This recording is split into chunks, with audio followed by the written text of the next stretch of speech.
गुलाब्यामध्ये भाजप आणि शिवसेना ठाकरे गटाचे कार्यकर्ते आमने-सामने आलेले आहेत। विधानसभा अध्यक्ष राहुल नार्वेकर समोर येताच जोरदार घोषणाबाजीला सुरुवात झाली।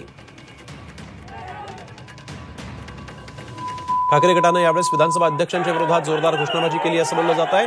मतदान संपल्यानंतर नार्वेकर आढावा घेण्यासाठी आलेले असताना ही घोषणाबाजी झाली आहे। पोलिसांनी तत्काळ परिस्थिती नियंत्रणात आणली, पण काही काळ या ठिकाणी तणाव निर्माण झाला होता।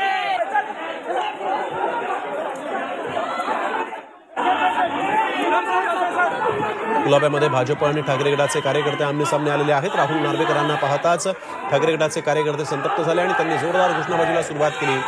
मतदानाचा आढावा घेण्यासाठी म्हणून राहुल नार्वेकर इथे आले होते आणि त्यावेळेस ठाकरे गटाच्या कार्यकर्त्यांनी जोरदार घोषणाबाजी केली। पोलिसांनी या सगळ्या परिस्थितीवर नियंत्रण अखेर मिळवलेलं आहे। कार्यकर्त्यांवर देखील नियंत्रण मिळवण्यात यश आलेलं आहे।